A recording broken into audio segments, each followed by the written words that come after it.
Welcome. Namaste. As promised, today I will talk about पुराण, ब्रह्म पुराण। आप सब जानते हैं 18 पुराण हैं। 18 पुराण और महाभारत इसकी रचना की थी आचार्यों के आचार्य महर्षि व्यास ने महाभारत काल में। आपको सुन के सुखद आश्चर्य होगा। उत्तराखंड देवभूमि, जो मेरी भी जन्मस्थली है, बद्रीनाथ से आगे जो सीमा पे अंतिम गांव है माणा, उसके समीप व्यास गुफा है। और व्यास गुफा के समीप ही जो पतित पावन जो सरस्वती नदी पहाड़ से निकल करके धरती पे आती है, अवतरित होती हैं और कुछ आगे जा कर के ओझल हो जाती है, हमारी आंखों से धरती में समा जाती है। उसी गुफा में भगवान गणेश की सहायता से महर्षि व्यास बोलते रह गए और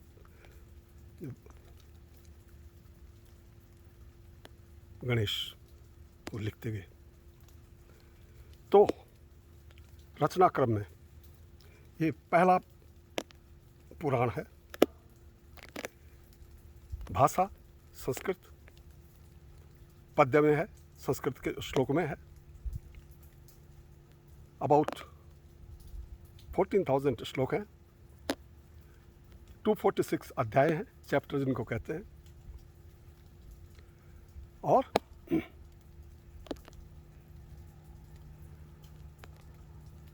ये ब्रह्म पुराण को महापुराण के नाम से भी जाना जाता है। आप सबको पता है वेदों की जो भाषा है वैदिक संस्कृत, और ये जो पुराण है वो संस्कृत में लिखे हैं। इसकी जानकारी काफ़ी लोगों को है। वैदिक संस्कृति के विद्वान अब इन्हें गिने ही रह गए हैं हमारी धरती पर। तो what is there, what it contain. कई लोग धोखा खा लेते हैं। ब्रह्मा नहीं, ब्रह्म, पर ब्रह्म, जो हम विष्णु हैं, उनके अवतार हुए हैं राम और कृष्ण। तो विष्णु, राम और कृष्ण के चरित्र हैं, उनका वर्णन है, उनकी महिमा, उनकी अलौकिक सच्चित आनंद, सच्चिदानंद स्वरूप की बृहद व्याख्या, जिससे आपका जीवन इस कथा को सुनकर के सफल हो जाता है और अंततः आप मोक्ष को प्राप्त होते हैं। अति पावन चरित्र है हमारे मर्यादा पुरुषोत्तम भगवान राम का, जिनका दिव्य मंदिर अयोध्या में बन रहा है। भगवान श्री कृष्ण गीता, जिन्होंने मानव जाति को एक अमूल्य उपहार, और वही गीता कृष्ण के रूप में सारे जगत में विद्यमान है। इनके चरित्रों का सूर्यवंश और चंद्रवंश के कई राजाओं का यानी पूरा इतिहास है। तो कहते हैं कि सबसे पहले ब्रह्मा जी ने, जो उनके मानस पुत्र थे मरीचि, उनको ये कथा सुनाई थी। मरीचि वो मारीच नहीं जो स्वर्ण मृग बन करके माता सीता का रावण ने अपहरण किया था, मरीचि।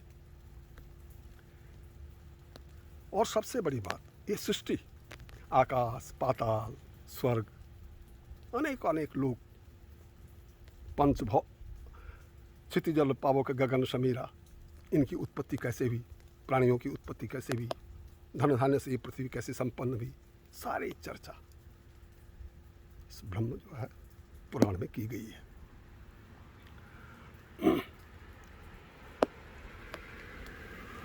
आपको सुनकर के सुखद आश्चर्य होगा कि पहले जो परब्रह्म है, उनकी नाभि से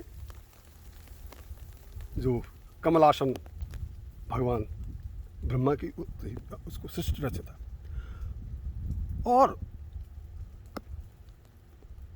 भगवान की प्रेरणा से ब्रह्मा ने सृष्टि की रचना की। पहले उन्होंने मानस पुत्रों को पैदा किया, जैसे अत्रि, वशिष्ठ, मैंने कई मानस पुत्रों को पैदा किया, लेकिन वंश वृद्धि न होकर के उन्होंने मैथुन क्रिया द्वारा इस सृष्टि की रचना की। और पहले दाएं भाग से पुरुष और बाएं भाग से स्त्री। और आप जानते हैं, सबसे पहले इस धरती पर, इन ब्रह्मांडों में पहले कौन थे? हमारे जो आदि पुरुष थे, स्वयंभू मनु, और जो स्त्री थी शतरूपा। हम सब उनके वंशज हैं। कई मनु हुए, लेकिन पहले जो प्रजापति भी कहते हैं उन्हें। और उनके 2 पुत्र और 3 लड़कियां हुई। आपको एक प्रियव्रत और उत्तानपाद के बारे में आप लोगों को शायद कुछ पता है। सुनीति उनकी रानी थी, और उत्तानपाद और सुनीति का पुत्र हुआ ध्रुव। भक्तों का शिरोमणि, भगवान विष्णु का अनन्य भक्त, परम भक्त। और फिर आकुति, देवभूति और प्रसूति, 3 कन्याएं हुई।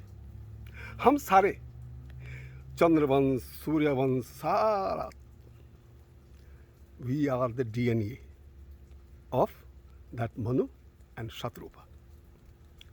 फिर इसके अलावा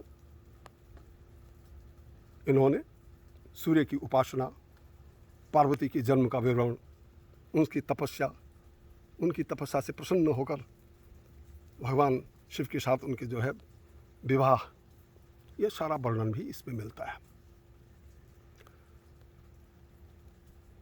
महाप्रलय कैसे हुआ, कैसे आदि मनु ने बीजों को सुरक्षित रखा, कैसे पूर्व के वंशों ने इस पृथ्वी का दोहन कर जो आज सकल पदार्थ हैं उनको आप और मेरे लिए उत्पन्न किया। और महाभारत काल में आपने सुना होगा, जब कभी कथा शुरू होती है, एकदा नैमिषारण्य एक जगह है सीतापुर और लखनऊ के समीप, पावन नदी के किनारे सुरम्य स्थल। वहाँ पर शौनकादि जो ऋषि हैं वो एकत्रित हुए, और कुछ समय के बाद लोमहर्षण, जिनको हम सूत जी के नाम से जानते हैं, महर्षि व्यास के प्रमुख शिष्य थे, वहाँ पहुँचे। और तब जो ये ऋषि हैं उन्होंने उनसे प्रार्थना की कि आप महान विद्वान हैं, अलौकिक तेज से विभूषित हैं, तो आप उस पर ब्रह्म के बारे में हमें बताएं। तो संवाद, वो प्रश्न पूछते गए, वो बताते गए। और उसके साथ जो है 5 प्रकृति के जो तत्व हैं, जल की उत्पत्ति कैसे हुई, भगवान विष्णु ने जल की उत्पत्ति की, और फिर जो है जली में अपना जो है शेष नाग की शैया पर वास करने लगे। सारा विवरण इसमें मिलता है। और जैसे मैंने कहा कि श्लोकों में है, सबसे पहले जैसे परंपरा है, कोई भी काव्य लिखने से पहले जो परब्रह्म है महर्षि व्यास, उनकी प्रार्थना करते हैं इस श्लोक में, यस्मात् सर्वमिदं प्रपंच रचितं माया जगत जायते यस्मिस्ति याति चांत समय कल्पानुकल्पे पुनः याध्यात्यां मुनयः प्रपंचरहितं विदन्ति मोक्षध्रुवं वंदे पुरुषोत्तमाख्याकमलं नित्यं विभु निश्चलम्। इस श्लोक के साथ बहुत सुनने में अलौकिक, कर्णप्रिय, सृष्टि रचना का जो सार तत्व है, इसी में निहित है। पृथ्वी नाम पूर्व के वंशों ने है इस धरा को दिया है, तो जैसे मैंने कहा राम कृष्ण जो अवतार हुए हैं परब्रह्म के, परब्रह्म भगवान विष्णु,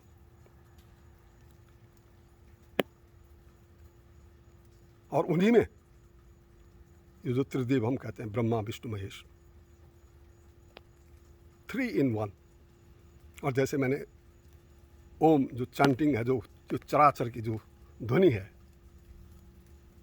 एवरीबडी इज मूविंग, तो जो ब्रह्म स्वरूप है, पर ब्रह्म है, ही इज एवरीवेयर, सब में विद्यमान है आत्मा के रूप में, प्राण के रूप में,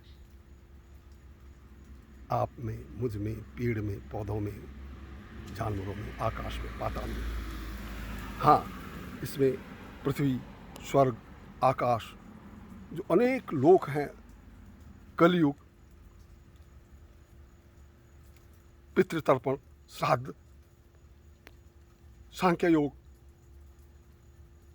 योग दर्शन, सबकी बृहद चर्चा की गई है। आप जानते हैं जब कभी हम ऐसी अलौकिक कथाओं का आयोजन करते हैं तो बताते हैं 7 days जो गायत्री मंत्र के जाप करने वाले ब्राह्मण हैं, जिनको वेदों का ज्ञान है, पुराणों का ज्ञान है, वो व्यास गद्दी पे आसीन होते हैं, उनको हम व्यास कहते हैं, हम श्रोता हैं, संवाद होता है। It is not one sided, it is communication, both हुए। तो आज सत चित आनंद सच्चिदानंद स्वरूप उस परब्रह्म को नमन करते हुए भी आपसे विदा लेता हूँ, और पुनः जो दूसरा पुराण है क्रम में उस पर चर्चा करूँगा। तब तक के लिए नमस्तुभ्यम।